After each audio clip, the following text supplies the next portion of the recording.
자, 이번 시간은 주택임대차 보호법 관련한 쟁점들 확인해 드리겠습니다. 이게 이제 앞에서 공부했던 민법상 임대차 관련된 특별법에 해당이 되게 됩니다. 그래서 일단은 기본 전제 물권 얘기부터 다시 시작을 해야 되죠. 자, 갑소유 X 부동산에 대해서 을이라는 사람이 전세권을 가지고 있다라는 전제가 쌓이게 되면은 이때 전세권은요, 설정 등기라고 하는 것을 해야죠. 어떻다?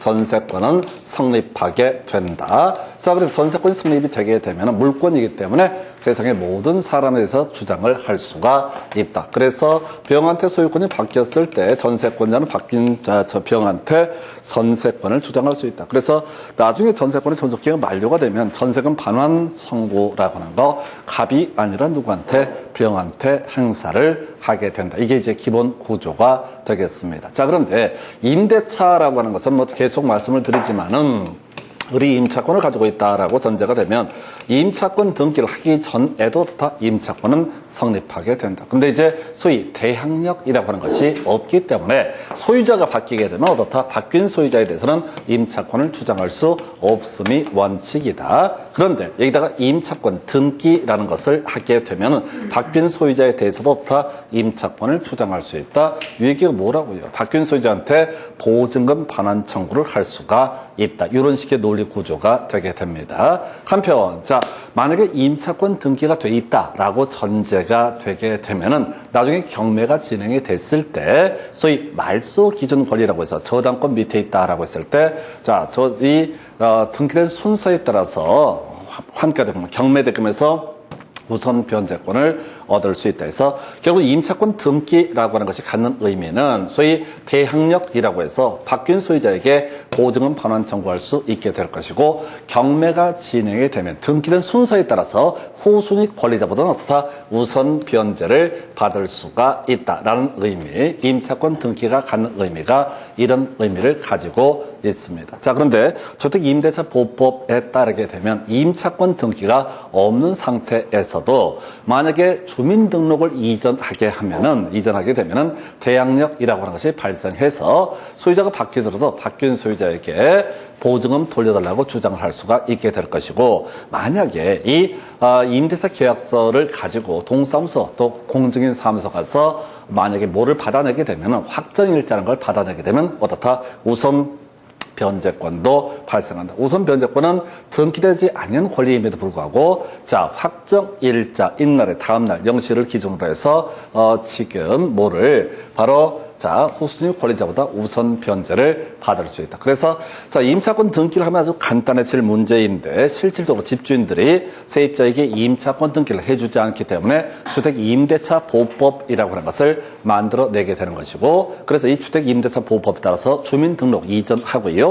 그 다음에 확정일자를 받게 되면 마치 임차권 등기를 한 것처럼 어떻다? 대항력, 그리고 우선 변제권을 주장할 수 있다. 다만 달라지는 것이 뭐냐면, 우리가요, 저당권 파트에서 주로 공부를 하게 되는데, 저당권 등기가 불법적으로 말소가 됐다라고 할지라도 저당권은 소멸하지 않는다. 동일한 논리 구조로 임차권 등기가 되어 있는 상태에서 임차권 등기가 불법적으로 말소가 됐다라고 할지언정 임차권은 소멸하지 않는다. 그래서 대항력 우선 변제권은 그대로 유지가 되게 될 것이다. 그런데 주택임대차 보호법에서 주민등록이라고 하는 것은 대항력 우선 변제권을 위한 효력 발생 요건일 뿐만 아니라 효력의 존속 요건이 되게 됩니다. 그래서 중간에 주민등록을 이전하게 되면은 이때 대항력 상실하게 될 테고 같이 모두 우선 변제권도 상실을 하게 된다라고 하는. 그래서 결과적으로 주택임대차 보호법이라고 하는 것은 이렇게 법을 만든 취지가 뭐냐면 임차권 등기를 안 했음에도 불구하고 대항력과 우선 변제권을 임차인에게 부여해서 세입자의 지위를 좀 이렇게 보호를 하기 위해서 만들어진 법이 주택임대차 보호법이다. 이렇게 전제를 하게 됩니다. 그래서 첫 번째 포인트, 적용이라고 해서 일시 사용을 한 임대차, 이때는 주임법을 적용을 하지 않는다. 이렇게 전제를 삼습니다. 자, 우리가 민법상 임대차 얘기를 할 때 일시 사용을 위한 임대차 유일하게 인정됐던 권리가 비용 상환 청구권 요거 하나거고요. 나머지는 다 지상물 매수 청구, 보소물의 매수 청구 이런 것들 기본적으로 인정되지 않는다. 동일한 논리 구조예요. 그래서 자, 우리가 전에 제가 주로 예를 들었던 게 그런 식이야. 자, 대학에 원서를 내기 위해서 수도권에 있는 대학에 원서를 몇 군데를 내기 위해서 한 열흘 정도 수도권에 있는 주택 주택을 임대차를 하게 된다라고 했을 때 이 사람한테 굳이 대항력이니 우선 변제권이 이런 개념 자체가 필요가 없기 때문에 일시 사용을 위한 주택 임대차에 대해서는 이 법 적용하지 않는다. 이렇게 해석을 하게 됩니다. 그래서 적용 배제 하나만 기억하는 거야. 나머지는 무조건 어떻다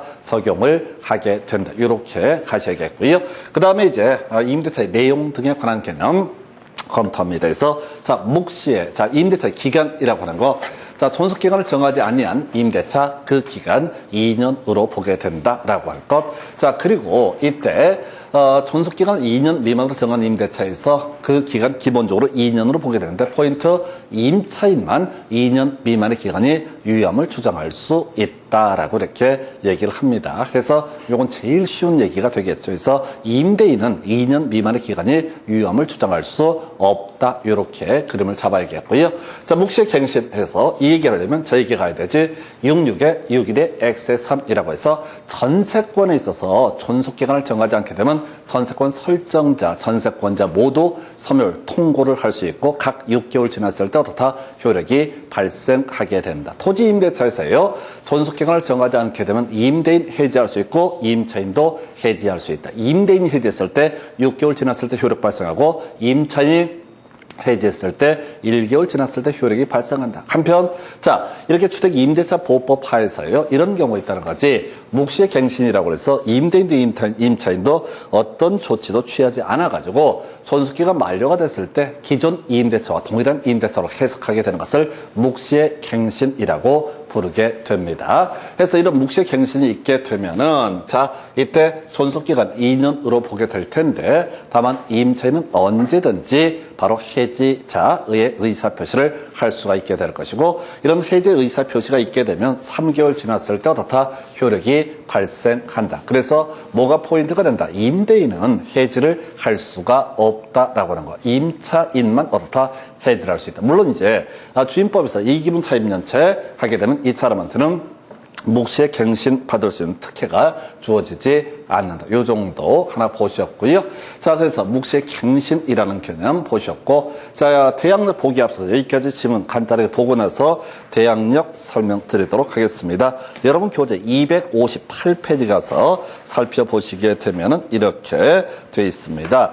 자, 다른 법률에 특별한 규정이 없는 한 미등기 주택에 대해서도 이 법이 적용된다. 키워드 적용이라고 하는 거. 적용 배제 딱 하나 있었죠. 일시 사용을 한 임대차에서는 주임법을 적용하지 않는다. 그럼 나머지는 무조건 어떻다 주임법을 적용을 한다. 이런 식의 취지. 2번 주택 전부를 일시적으로 사용하기 위한 것이 명백한 것인 경우 이때는 적용되지 아니한다 해서 제가 쉬웠던 지문 중에 하나가 되겠습니다. 그래서 요거 일시 사용을 위한 주택 임대차 요것만 어떻다 주임법 적용하지 아니한다 이런 식의 구조.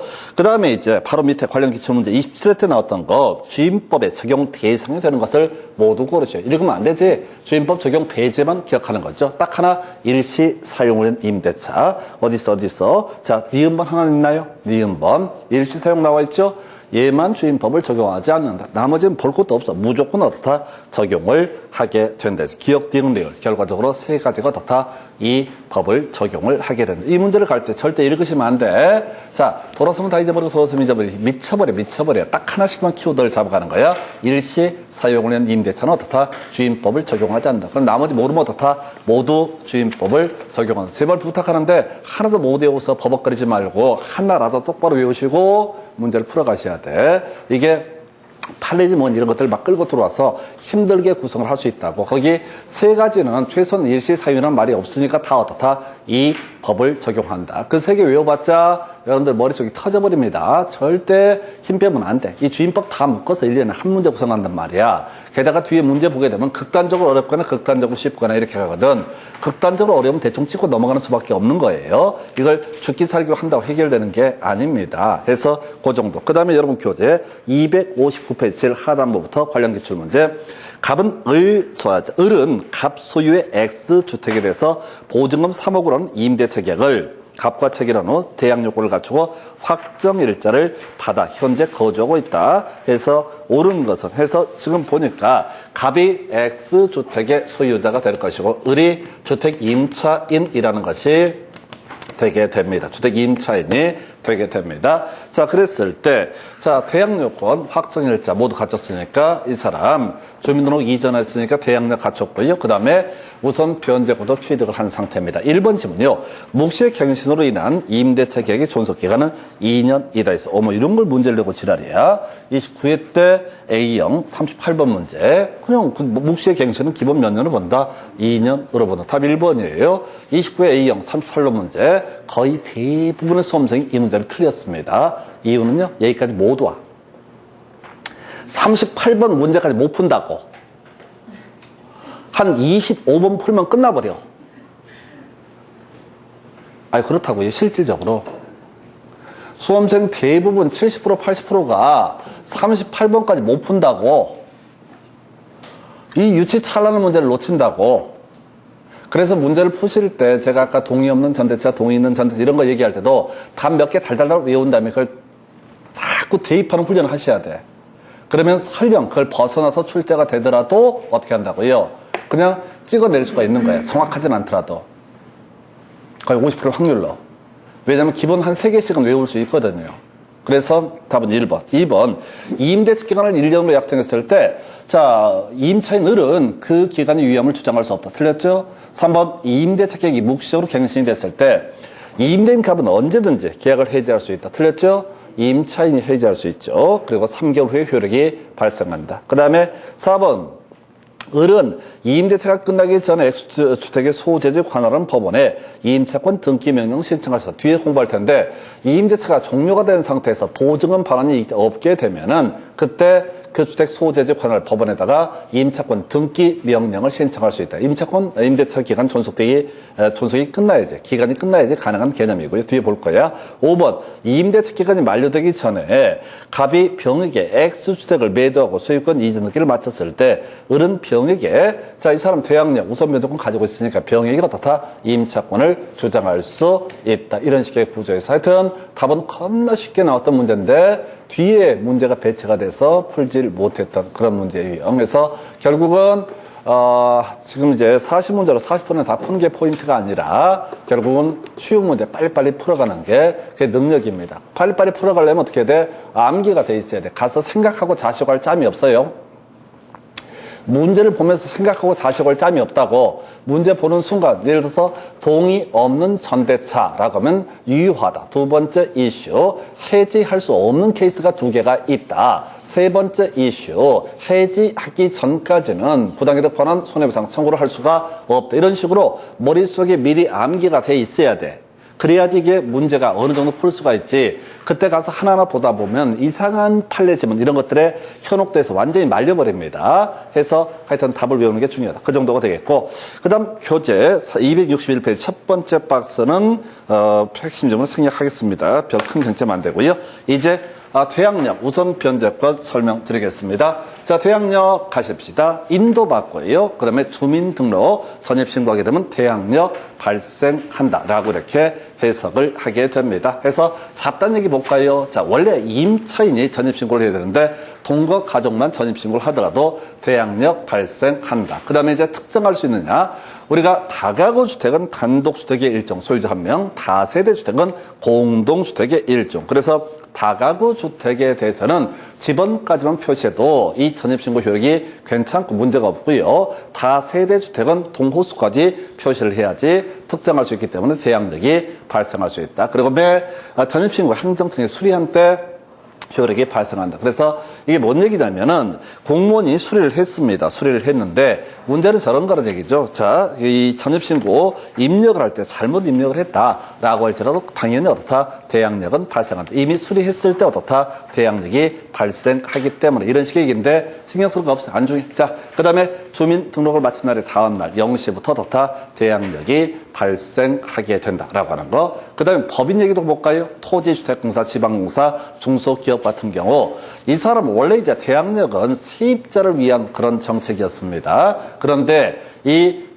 토지공사, 지방공사 혹은 중소기업 이런 애들이 주택을 임차해서 일정한 사람으로 하여금 임차 실제로 뭐 사원 아파트 이런 식으로 쓰이게 되는 경우가 있겠다. 이런 경우에는 뭐라고요?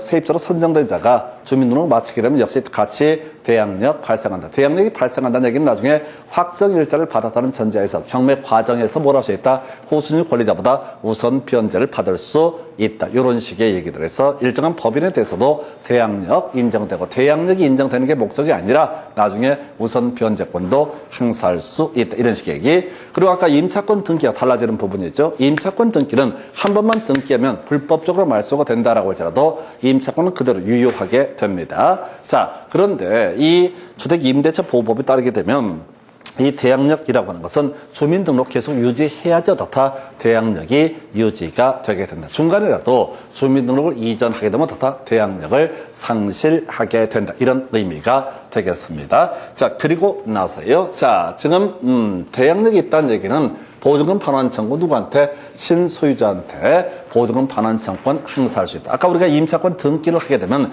바뀐 소유자한테 뭘 주장할 수 있다? 보증금 반환을 청구할 수 있다. 이렇게 봤던 얘기고요. 똑같은 논리 구조로 볼 수가 있겠습니다. 그 다음에 이제 소액임차인, 이게 제일 지랄이지. 소액임차인이라는 열정한 요건을 갖추게 되면 주의하실 게 대항력만 있어도 우선 변제를 받는데 최우선 변제니까 선순위 권리자보다 어떻다? 우선 변제를 받을 수 있다. 자, 설명을 한번 드려볼까요? 우리가 이제 우선 변제권, 갑소유의 X주택에 대해서 자, 을이라는 사람이 저당권을 가지고 있다고 전제를 해보고요. 병이라는 사람이 지금 주임법에 따른 주택 임차권을 가지고 있다고 한번 전제를 해보겠습니다. 자, 그럼 이제 또 갑을병, 정이라는 사람이 또 저당권을 가지고 있다고 이렇게 한번 전제를 해보게 되면 자, 우선 변제권, 즉 주민등록 마치고 확정일자까지 받게 되면 우선 변제권이 있다는 얘기는 이 주택 임차권 경매가 이루어졌을 때 얘가 누구보다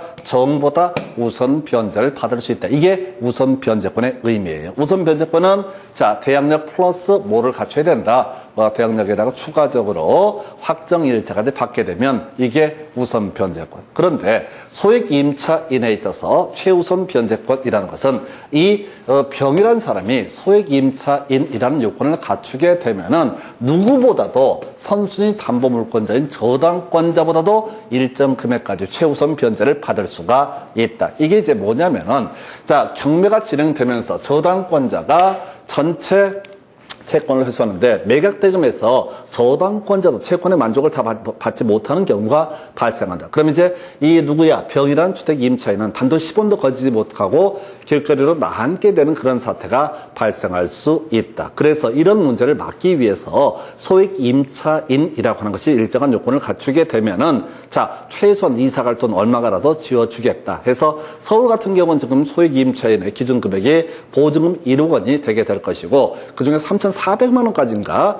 최우선 변제를 받을 수 있습니다. 그래서 이게 주의하실 게 우선 변제권이 아니야. 자, 대항력을 갖춘 소액 임차인은 어떻다? 최우선 변제권 행사할 수 있다. 근데 자세한 내용은 의미가 없어요. 지역마다 금액이 달라져. 지금 공인중개사법하고 민법 두 군데에서 이게 이제 두 번인가 시험에 나왔어. 한 번 대구 한 번 나왔었고 한 번은 서울이 나왔는데 이런 것들은 지역별로 금액이 달라지기 때문에 의미를 따져 물을 실력이 없다. 몰라도 되고 기억도 못해. 막 그런 거 외운 사람들이 있어. 소액 임차인의 최우선 변제권 얼마인가 외워서 뭐 하려고. 시험에 그런 것들을 내있을 때는 전혀 그냥 무조건 벌이라는 지문이야. 벌이라는 지문이고 그래서 여기서는 굳이 자, 우리 시험 용어는 딱 한 가지죠. 소액 임차인의 최우선 변제권을 인정을 하게 되면 경우에 따라서 선순위 담보물권자가 다 피해를 받을 수 있다. 그래서 자, 최대 소액 임차인의 최우선 변제 금액은 다 걔들끼리 합쳐봐봤자 얼마?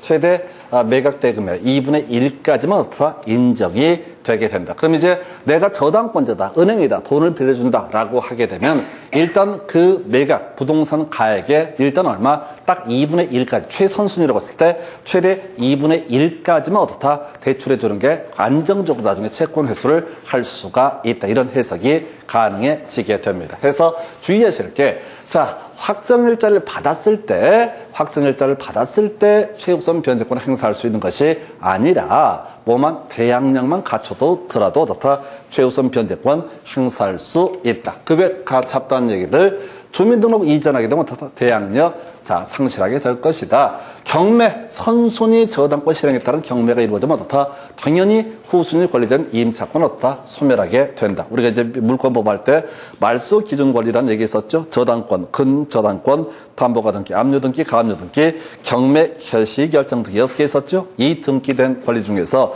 이 6개 중에 어느 하나에 속하는 권리 가장 위에 있는 게 뭐가 된다? 바로 말소 기준 권리. 그래서 이게 선순위 저당권 실행이라고 돼 있으니까 저당권이 위에 있고 임차권이 밑에 있게 되면 경매가 진행되면 이 사람이 보증금을 전액 받았든 못 받았든 별개의 문제로 당연히 임차권은 말소 기준 권리 밑에 있으니까 매각으로 소멸하게 될 것이다. 혼동 한번 문제 구성돼 있었죠. 혼동이 뭐야? 자, 한 사람이 소유권과 소유권을 목적으로 하는 제한 물권 등을 다 가지고 둘 다 가지게 된다. 그럼 이제 이해관계인 없다고 본인 또는 제3자 이익을 세할 우려가 없으면 뒤에 있는 권리는 어떻다? 혼동으로 소멸하게 된다. 물론 이제 공부할 때 그렇게 갔었지.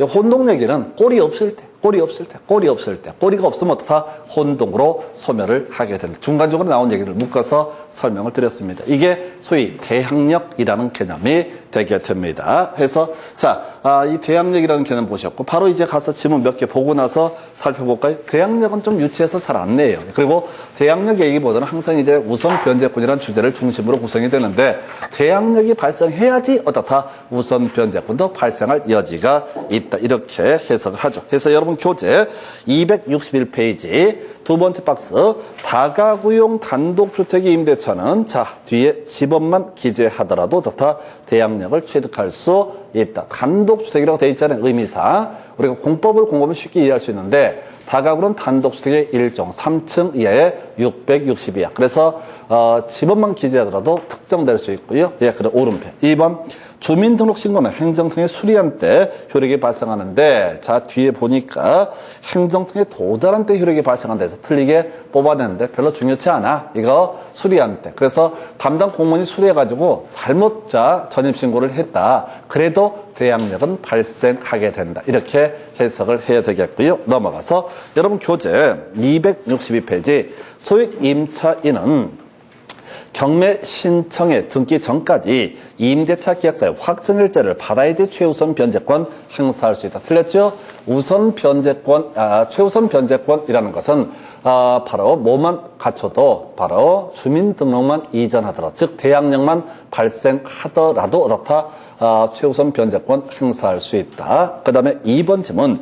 임대차 보증금의 감액으로 인해서 주임법상 소액임차인에 해당하게 된 경우 특별한 사정이 없으면 소액임차인으로서 보호받을 수 있다. 이게 뭔 소리냐면 예를 들어 서울에 보증금이 아까 1억이라고 제가 소액임차인의 기준을 말씀을 드렸습니다. 근데 이 사람이 처음에 임대차 할 때는 1억 1천만 원이었어. 근데 어떤 이유가 있어서 보증금을 1,500을 까서 9,500이 됐다. 이런 전제가 쌓이게 되면은 보증금이 9,500이 되면은 당연히 이 사람은 소액임차인이기 때문에 최우선 변제권 행사할 수 있다. 근데 별로 안 중요해. 이런 판례 지문들은 다시는 안 나와. 처음이자 마지막 판례 지문이고 중요한 건 답이 아니라는 거예요. 그래서 시험 보실 때 약간 어색한 지문들 우리가 반복해서 징글징글하게 공부하는 그 내용 말고 약간 어색한 지문 나오면 그걸 판례라 부르고 그건 답이 아니다. 근데 판례 비슷한 것 중에서도 계속 반복해서 나오면 우리는 끊임없이 반복을 할 테고 그럼 그게 판례라는 사실을 여러분은 알지 못합니다. 그냥 알고 있는 내용으로 파악하는 거죠. 그래서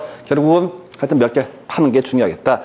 여러분 자료 262페이지 2013년 2월 1일 갑은 을의 서울 소재 X주택을 보증금 7천, 임대차 기간 1년으로 임차하면서 입주와 동시에 주민등록을 마쳤다. 일단 주민등록을 마쳤다 해서 파생되는 개념 대항력이 발생됐다라고 하는 거 해서 2013년 2월 1일인데 해서 1년이고요. 해서 1번 2014년 1월 1일 을은 주택의 소유자 을은 갑에게 500의 보증금 증액을 청구할 수 있다. 듣도 보도 못한 얘기야.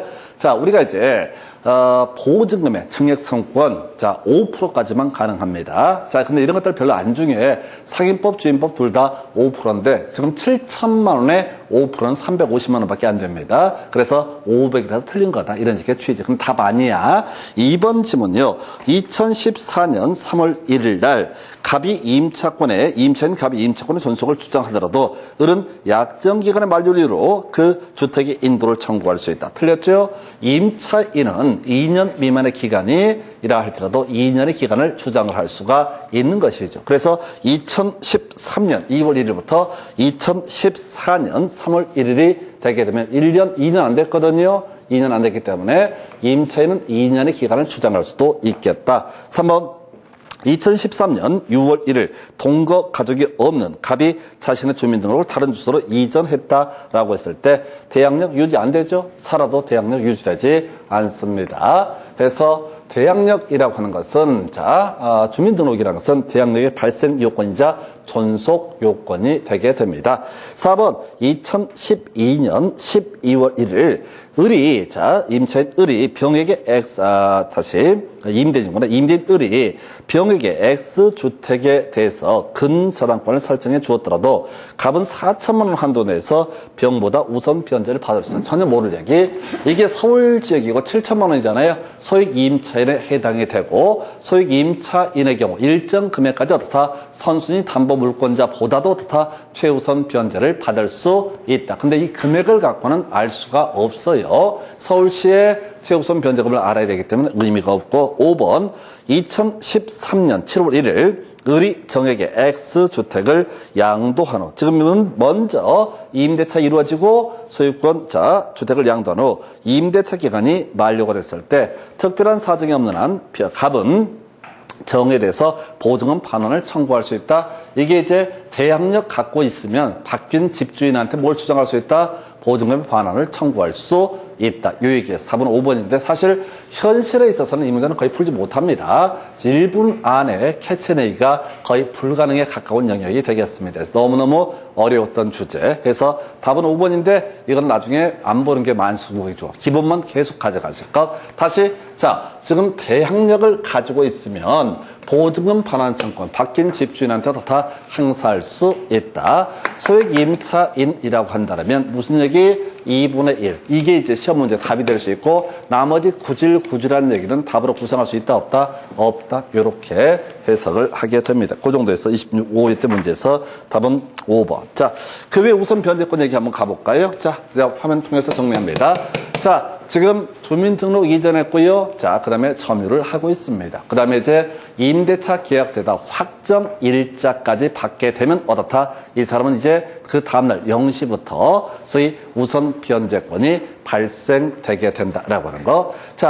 다시 임차권 등기가 있다면 그 등기를 기준으로 해서 대항력 우선 변제권이 모두 발생하는 데 비해서 임차권 등기를 하지 않더라도 임차인이 주민등록 이전하고 그리고 임대차 계약서에다가 동사무소, 공증인 사무소 등에서 확정 일자를 받게 되면은 이때 바로 확정일자까지 받게 되면은 경매가 진행됐을 때 등기가 안 됐음에도 불구하고 모든 요건을 갖춘 날에 다음날 0시부터 마치 등기가 된 것처럼 취급을 해서 경매 과정에서 후순위 권리자보다 우선 변제를 받을 수 있는 것. 이걸 우리가 우선 변제권이라고 부르게 됩니다. 해서 임차인이 대항력권, 주민등록 이전하고 점유 이전하는 겁니다. 그 다음에 확정일자를 모두 갖추게 되면 경매에서 이 확정일자를 모두 갖춘 날에 다음날 0시를 기준으로 우선 변제권이 발생하기 때문에 그 후에 이루어진 등기 등의 등기 권리자보다 어떻다? 경매 과정에서 우선 변제권 받을 수 있다. 그래서 항상 나오는 얘기가 이거잖아요. 지금 갑이라고 하는 사람 소유 주택에다가 이런 경우 있다. 이때 우리 등기 얘기 다시 한번 생각하실 게 뭐냐면 섭, 그 다음에 효라고 하는 거 외워달라고 그랬어요. 등기법에서 공부하게 되는 거죠. 등기 신청 정보가 컴퓨터에 저장된 때 어떻다? 접수되는 것으로 보고 접수되게 되면 등기가 실행됐을 때는 그 효력은 접수된 때부터 효력이 발생한다. 또는 저당된 때부터 효력이 발생한다. 무슨 얘기 하려고 하냐면 지금 5월 6일 날 이 사람이 자 대항요건 주민등록 이전합니다. 그리고 점유도 인도 키도 받았습니다. 그리고 확정 일자도 받게 됩니다. 그럼 이제 우선 변제권이 발생하는 시기는 언제? 5월 7일 0시부터 우선 변제권이 발생이 되게 됩니다. 자, 근데 집주인이 이 임차인하고 5월 6일 날 임대차계약 깔끔한 등기부를 보여주면서 너가 최선순위다 라고 보여주면서 이 임대차 계약을 체결해 놓고 이 사람이 어떻게 한다고? 5월 6일 날 은행 가서 저당권 설정을 미리 준비를 다 해놓은 거죠. 그래서 저당권 설정을 하게 됩니다. 그래서 5월 6일 날 접수가 되게 됩니다. 그리고 나서 등기소의 등기 시정, 저당권 설정 등기가 접수가 되게 돼요. 그리고 실제로 일이 많아서 5월 8일 날 등기가 실행이 됐다라고 할지라도 이때 5월 6일부터 바로 저당권으로서 효력이 발생하게 됩니다. 그래서 같은 날 이게 계속 사회적으로 문제가 되고 있어요. 집주인이 은행하고 다 내고 해가지고 저당권 설정 계약 다 준비를 해놓고 나서 마지막 임대차 계약을 체결한 다음에 어떻게 한다? 바로 은행 가서 저당권 설정 관련한 서류 등을 교부를 해주고 돈을 빌리게 됩니다. 그러면 이제 세입자 입장에서는 분명히 계약서 체결할 때 등기부를 받는데 아무 이상이 없었거든. 그래서 내가 최선순위 권리자구나 라고 이렇게 믿고서 이제 확정일자 등등등 마음 편하게 있는데 하필 며칠 있다 보니까 이 등기부에 집주인이 뭘 해버린 경우가 있다. 저당권 설정했으면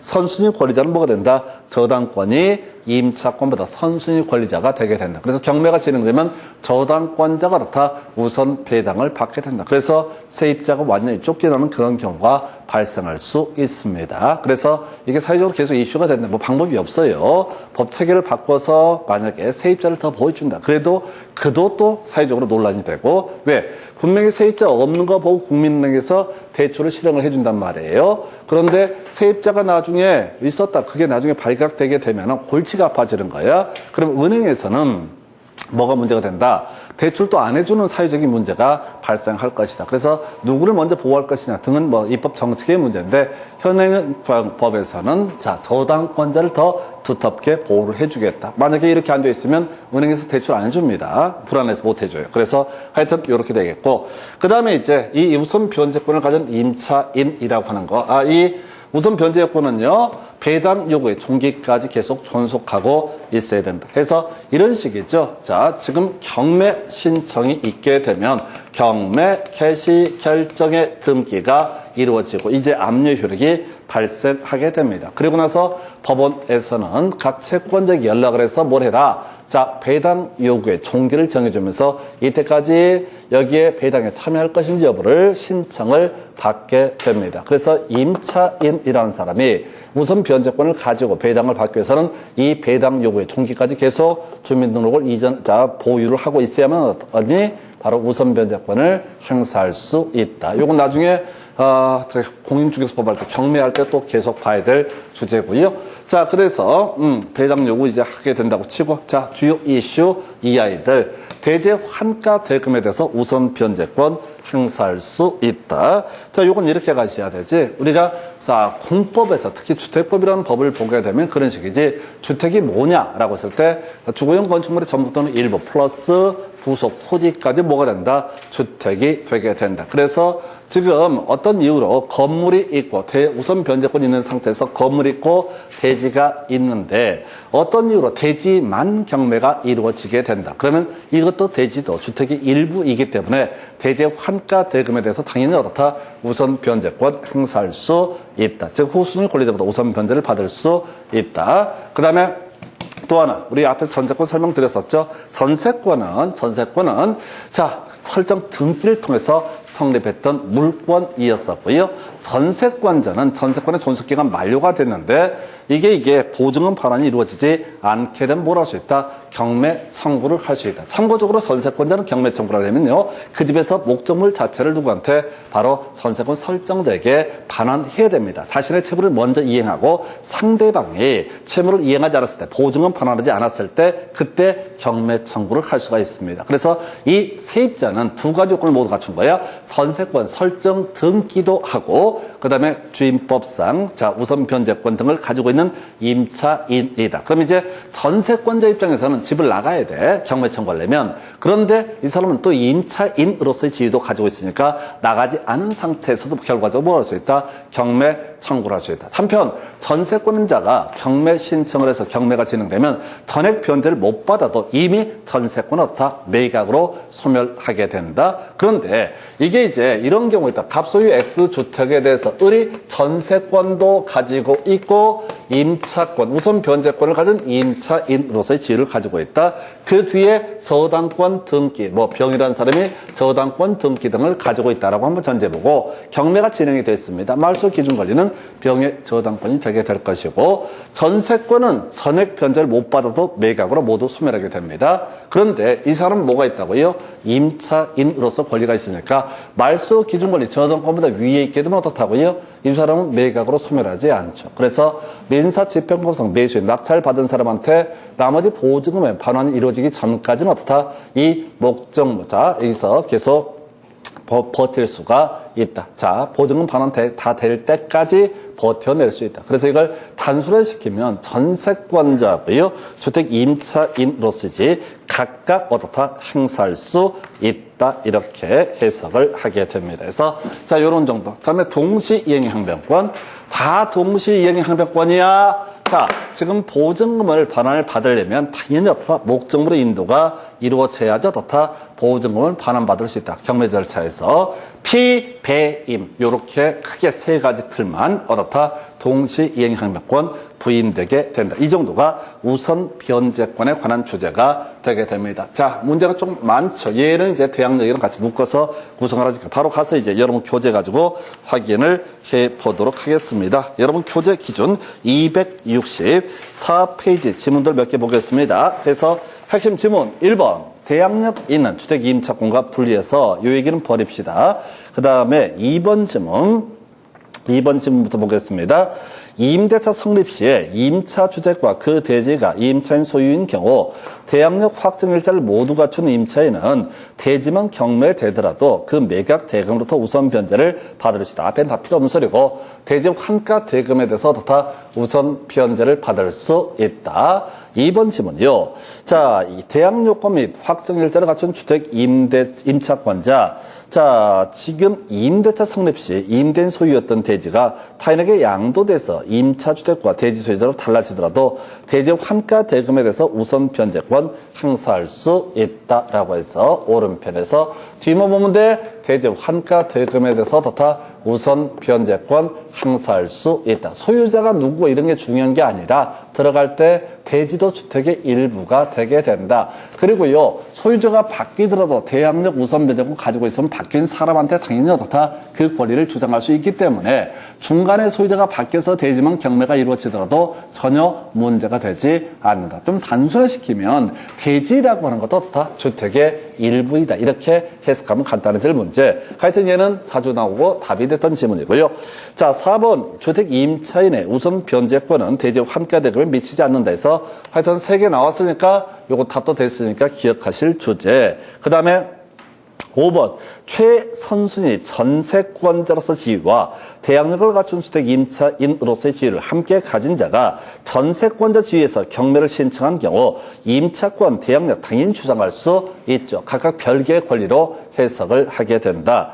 6번 주택 임차인과 전세권자의 지위를 함께 가지는 자가 임차인의 지위에서 경매법원에 배당 요구를 했다면 전세권에 관해서도 함께 배당 요구를 한 것으로 본다 해서 틀렸죠. 그래서 각각 다른 것으로, 다른 권리로 해석을 하게 된다. 그래서 임차권자 입장에서 배당 요구를 한 것과 전세권자 입장에서 배당 요구를 한 건 전혀 별개의 문제다. 어찌됐든 여기서 이슈가 되는 것은 뭐라고요? 묶어서 자, 기억을 해 주실 것, 이렇게 보시고. 교재 265페이지 지문마저 보시고 나서 관련 기출문제 체크를 해 보겠습니다.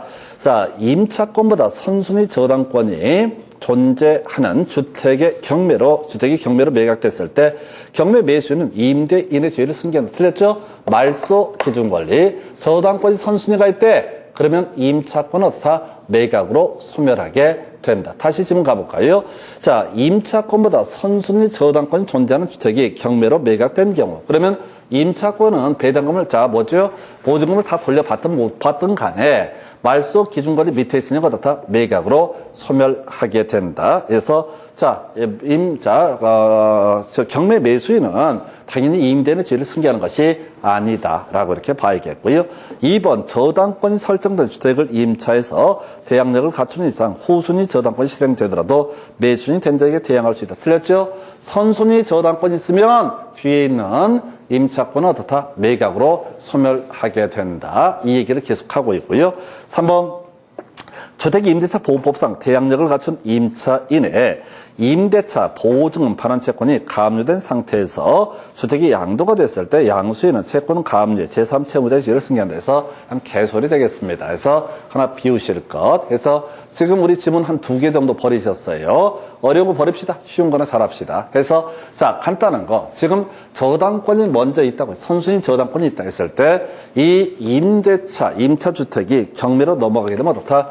보증금 전액 반환받지 못하더라도 이 사람의 권리는 매각으로 소멸하게 된다. 앞에서 공부하실 때 말소 기준 권리 다시 갑시다. 저당권, 근저당권, 담보가 등기, 압류 등기, 가압류 등기, 경매 개시 결정 등기, 요 밑에 있는 임차권은 어떻다? 매각으로 모두 소멸하게 된다. 설령 보증금 반환을 다 받지 못했다라고 할지라도 그 정도고요. 자, 관련 기출문제 가볼까요? 264페이지 관련 기출문제 1번 선순위 담보권이 없는 주택에 대해서 대항력권 확정 일자를 모두 갖춘 임대차에 관한 설명 틀린 것은 해서 그러면 이제 임차인은 어떻다? 최선순위 권리자가 된다. 그래서 경매가 진행된다 할지라도 임차인이라고 하는 사람의 권리는 어떻다? 매각으로 소멸되지 않고 보증금 다 반환 받을 때까지는 임차권은 소멸하지 않는다. 1번 임차권은 상속인에게 상속될 수 있다. 옳은 표현이고요. 별로 쟁점 안 됩니다. 임차인의 우선 변제권은 대지역 환가 대금에도 미친다. 이건 지겹게 나오는 시험. 3번 임대차가 묵시적으로 갱신됐을 때 존속기간 2년으로 보게 된다. 옳은 표현. 4번 임차인이 경매 절차에서 해당 주택의 소유권을 취득했을 때 보증금 반환 청구할 수 없죠. 이게 혼동 얘기가 되겠습니다. 이 사람이 임차권 가지고 있었는데 주택의 소유권도 가지게 된다. 그러면 한 사람에게 임차권하고 소유권 두 가지가 다 모두 귀속이 되게 되면 임차권은 소멸하게 될 것이고 임차권이 소멸한다는 얘기는 뭐라고요? 보증금 반환 청구권이라는 게 더 이상 발생하지 않는다라고 하는 거. 조금 독특한. 그래서 요거는 이제 혼동 얘기, 좀 독특했던 문제를 가지고 구성했었고요. 그래서 4번 틀렸고요. 5번 필요 없는 소리. 아까 한번 봤던 지문인데 그냥 신경 쓰지 마실 것. 해서 결국은 이제 공부해 가시면서 5번 같은 거 버리는 거 훈련 필요하고요. 특히 제일 앞에 이런 지문 나왔을 때 틀리든 맞든 전혀 쫄지 말 것. 시험 볼 때 훈련하셔야 돼. 이상한 얘기 나오면 절대 쌩 까고 넘어가셔야 돼. 그걸 면밀히 검토해봤자 8년 동안 2번 구성이 됐었고요. 더 중요한 건 답이 되지 않아요. 그래서 그렇게 답은 4번. 2번 문제. 갑은 을에 저당권이 설정되어 있는 병 소유의 X주택의 병으로부터 지금 보증금 2억 원의 임차에서 대항력권을 갖추고 확정일자를 받아서 어떻다? 임차하고 있다. 법률 관계를 따져 묻게 되면은 갑 소유의 X주택에 대해서 을이 저당권을 가지고 있고 그다음에 병이라는 사람이 뭐가 된다? 주택 임차인이 되게 된다라고 이렇게 전제를 삼습니다. 그래서 이제 경매가 진행이 됐는데 무가 X주택의 소유권을 취득했다 해서 이제 무가 어떻다? 갑에서 무로의 소유권 이전이 이루어지게 된다라고 할 것. 자, 일단 가지고 분석을 해볼까요? 1번. 자, 을의 저당권은 소멸한다. 너무 쉽죠? 말소 기준 권리가 되는 거죠. 경매가 진행되면 어떻다? 말소 기준 권리이기 때문에 의뢰 저당권 어떻다? 당연히 소멸하게 된다. 유치 찰나는 시험 문제 답을 뽑았어요. 자, 당연히 말소 기준 권리는 위치를 불문하고 어떻다? 매각으로 모두 소멸한다. 근데 게다가 얘는 자, 최선순위 권리로 되어 있으니까 어찌되든 경매가 진행되면 저당권은 무조건 위치를 불문하고 소멸하고요. 담보가 등기, 근저당권, 압류 등기, 가압류 등기, 경매 개시결 등기를 모두 어떻다? 매각으로 소멸한다. 답은 1번. 겁나 유치했다. 2번 질문. 무가 임대인 병의 지위를 승리한다. 틀렸죠? 자, 이게, 자, 무는 지금 뭐야? 임차인의 지위라는 게 말소 기준 권리 밑에 있죠? 그래서 전액 변제를 받지 못하더라도 임차인의 권리는 어떻다? 매각으로 소멸하게 된다. 3번.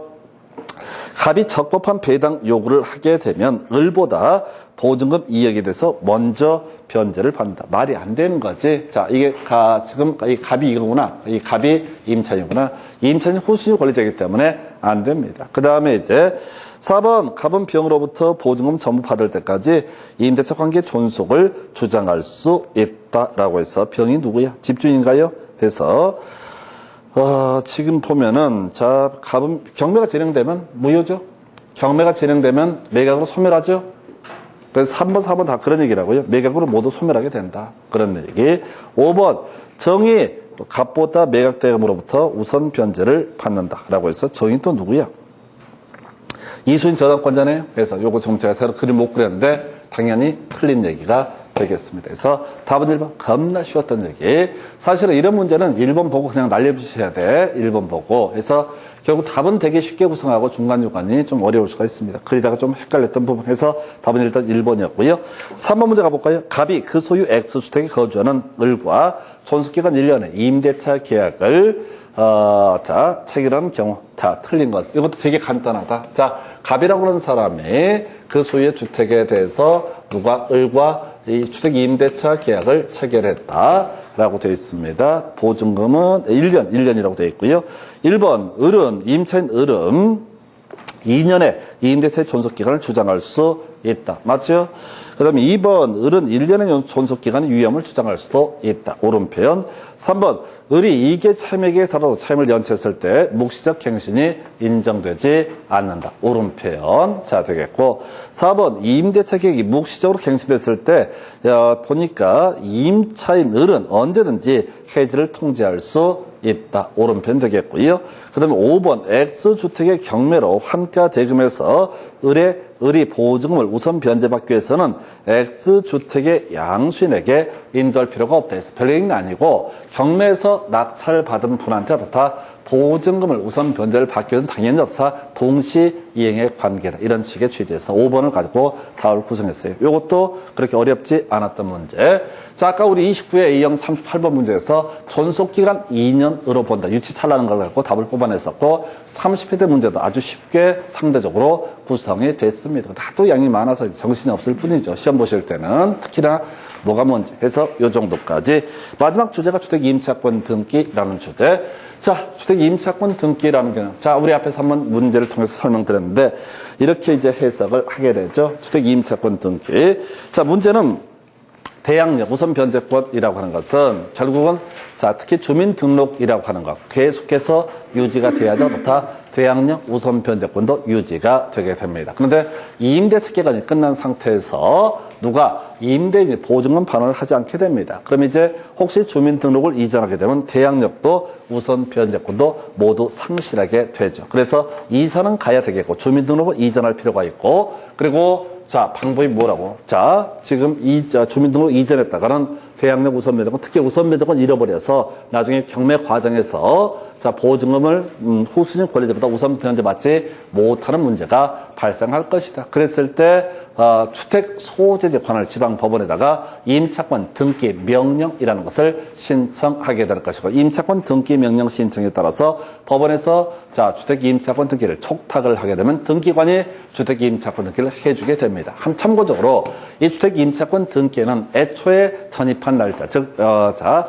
대항력 우선 변제권이 발생한 날짜 보증금 이런 게 다 등기가 되게 됩니다. 그래서 나가더라도 다 대학내 우선 변제권이 유지가 되게 된다. 이런 식으로 이제 해석을 하게 되는 거예요. 그런데 이제 여기서는 이슈가 되는 게 제2의 임차인은 전혀 다 보호를 받을 수 없다 해서 주택 임차권 등기가 된 상태에서 빈집이라고 들어왔을 때 그 세입자는 전혀 보호를 받을 수 없다. 소액 임차인이라고 해서 최우선 변제권을 행사한다거나 이런 것은 전혀 허용되지 않는다. 그 외 주택 임차권 등기는 양도할 수 없습니다. 이전 등기를 할 수가 없습니다. 왜? 주택 임차권 등기는 여기에 사람이 살았던 흔적을 외부에 공시하기 위한 것이 그 자체가 용익 목적이 될 수가 없기 때문에 주택 임차권 등기라는 것은 이전 등기라는 형식을 통해서 다른 사람에게 넘겨줄 수도 없다라고 할 것. 그다음에 이제 동시이행의 항변권이라는 개념 기억해야 되죠.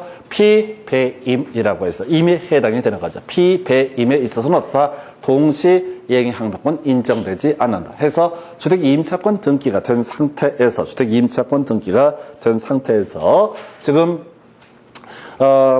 임대인이 보증금 돌려줄 테니까 주택 임차권 등기를 말소를 해달라고 연락을 했을 때 먼저 보증금 반환돼야지 어떻다? 임차권 등기의 말소가 가능하다. 그래서 피배임에 해당되면 어떻다? 동시행 관계가 아니다. 그래서 주택 임차권 등기의 말소 의무하고 소위 이름하여 임대차 보증금의 반환 의무는 임대차 보증금의 반환 의무가 선이행 의무이다. 해서 이것은 두 가지 이슈예요. 제2의 임차인은 전혀 보호받을 수 없다. 그 다음에 우리가 동시이행의 항변권에서 배제되는 거 피배임이라고 하는 그 하나에 해당이 되는 게 이야기가 되겠습니다. 여러분 교재 266페이지 핵심 지문 하나 나와 있어요.